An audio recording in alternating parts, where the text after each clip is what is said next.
Hello everyone, welcome back to my channel Sukriti ನಿಲಯ.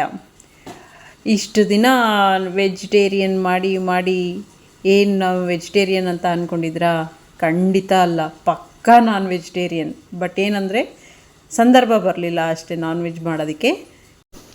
ತುಂಬ varieties ಗೊತ್ತಿದೆ ನಾನ್ ವೆಜ್ಜಲ್ಲಿ. ಬಟ್ ಏನಂತಂದರೆ ಇವತ್ತು ಆಲ್ರೆಡಿ ಲೇಟ್ ಆಗಿರೋದ್ರಿಂದ ಒಂದು ಸಿಂಪಲ್ಲಾಗಿ ಚಿಕನ್ ಫ್ರೈ ಹೇಗೆ ಮಾಡೋದಂತ ನೋಡೋಣ.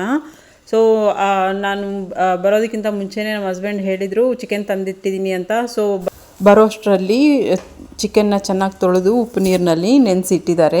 ಅದನ್ನ ಮ್ಯಾರಿನೇಟ್ ಆಗಿದೆ. ಈಗ ಒಗ್ಗರಣೆಗೆ ಒಂದೇ ಒಂದು ಈರುಳ್ಳಿ ತೊಗೊಂಡಿದ್ದೀನಿ, ಮೀಡಿಯಮ್ ಸೈಜ್ಡ್.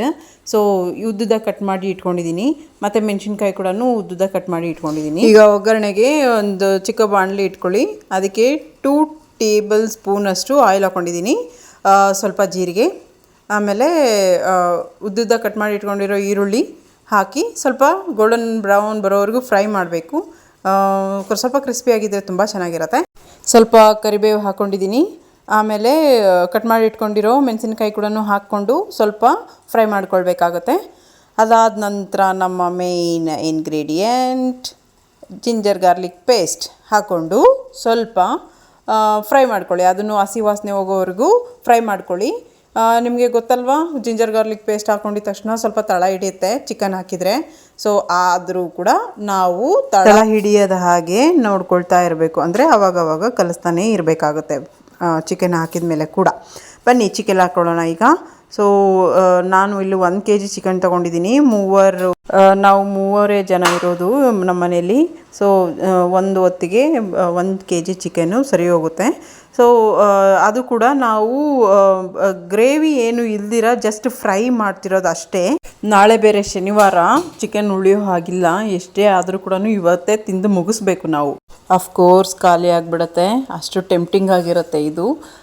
ಯೂಸ್ ಮಾಡೋದು ಕೆಲವೇ ಇಂಗ್ರೀಡಿಯೆಂಟ್ಸ್ ಆದರೂ ಕೂಡ ಟೇಸ್ಟ್ ಮಾತ್ರ ಸಕ್ಕತ್ತಾಗಿರುತ್ತೆ. ನೀವು ಯಾವತ್ತಾದರೂ ಅರ್ಜೆಂಟಲ್ಲಿದ್ದಾಗ ಅಥವಾ ಯಾರಾದರೂ ಗೆಸ್ಟ್ ಬರ್ತಾರೆ, ಬೇಗ ಪ್ರಿಪೇರ್ ಮಾಡಬೇಕು, ಏನಾದರೂ ಸ್ಪೆಷಲ್ಲಾಗಿ ಅಂತ ಅನಿಸಿದಾಗ ನೀವು ಈ ಡಿಶ್ನ ಖಂಡಿತ ಟ್ರೈ ಮಾಡ್ಬೋದು. ಯಾಕೆಂತಂದರೆ ಎಲ್ಲ ಇಂಗ್ರೀಡಿಯೆಂಟ್ಸು ನಮ್ಮ ಮನೇಲಿ ಇರುವಂಥದ್ದೇ. ಯಾವತ್ತು ಯಾವುದೇ ತರಹದ ಇಂಗ್ರೀಡಿಯೆಂಟು ನಾವು ಸ್ಪೆಷಲ್ಲಾಗಿ ಪ್ರಿಪೇರ್ ಮಾಡ್ಕೋಬೇಕು ಅಥವಾ ವೆಯ್ಟ್ ಮಾಡಬೇಕು ಅನ್ನೋದು ಏನೂ ಇರೋದಿಲ್ಲ.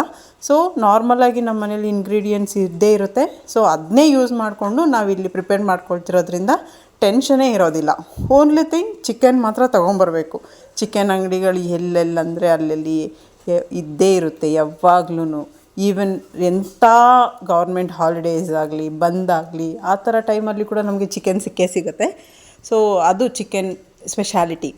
ನಿಮಗೊಂದು ಜ್ಞಾಪಕ ಇರಬೇಕು, ಅಂಥ ಲಾಕ್ಡೌನಲ್ಲಿ ಕೂಡ ಚಿಕನ್ ಮಾತ್ರ ನಮಗೆ ಭರ್ಜರಿಯಾಗಿ ಸಿಕ್ತಿತ್ತು. ಸೊ ಅದು ಚಿಕನ್ ಸ್ಪೆಷಾಲಿಟಿ ಅಂತ. ಸೊ ಬನ್ನಿ ಇವಾಗ ಸ್ಪೈಸಸ್ನ ಆ್ಯಡ್ ಮಾಡ್ಕೊಳ್ಳೋಣ. ನಾನು ಸ್ವಲ್ಪ ಸಾಲ್ಟ್ ಹಾಕ್ಕೊಂಡಿದ್ದೀನಿ.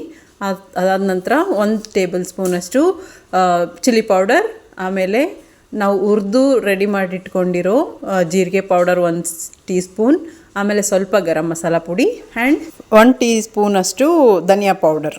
ಸೊ ಇಷ್ಟು ಇಂಗ್ರೀಡಿಯೆಂಟ್ಸ್ನ ಹಾಕ್ಕೊಂಡು ಚೆನ್ನಾಗಿ ಮಿಕ್ಸ್ ಮಾಡ್ಕೊಳ್ಳಿ. ಚಿಕನ್ಗೆ ಎಲ್ಲ ಕಡೆಯಿಂದಲೂ ಮಿಕ್ಸ್ ಆಗಿರಬೇಕು ಮಸಾಲೆಗಳು. ಅದಾದ ನಂತರ ನೋಡಿ, ಒಂದೇ ಒಂದು ಚಿಕ್ಕ, ಅದು ಟೀ ಗ್ಲಾಸ್ ಅಂತ ಕೂಡ ನಾನು ಹೇಳಲ್ಲ, ಅಷ್ಟು ಚಿಕ್ಕ ಗ್ಲಾಸ್ ಅದು. ಸೊ ಅದರಲ್ಲಿ 1/4 ಲೋಟದಷ್ಟು ನೀರು ಹಾಕ್ಕೊಳ್ತಾ ಇದ್ದೀನಿ. ಯಾಕಂತಂದರೆ ಇನ್ನು ಸ್ವಲ್ಪ ಫ್ರೈ ಆಗಬೇಕಾಗಿದೆ. ಅದು ಅಲ್ಲದೆ ನಾವು ಹಾಕಿರೋ ಮಸಾಲೆಗಳನ್ನೆಲ್ಲ ಚಿಕನ್ಗೆ ಫ್ಲೇವರ್ ಅಬ್ಸರ್ವ್ ಆಗಬೇಕು. ಅದಕ್ಕೋಸ್ಕರ ಸ್ವಲ್ಪ ನೀರು ಹಾಕ್ಕೊಂಡು ಚೆನ್ನಾಗಿ ಕುದಿಸ್ಕೊಳ್ತಾ ಇದ್ದೀನಿ.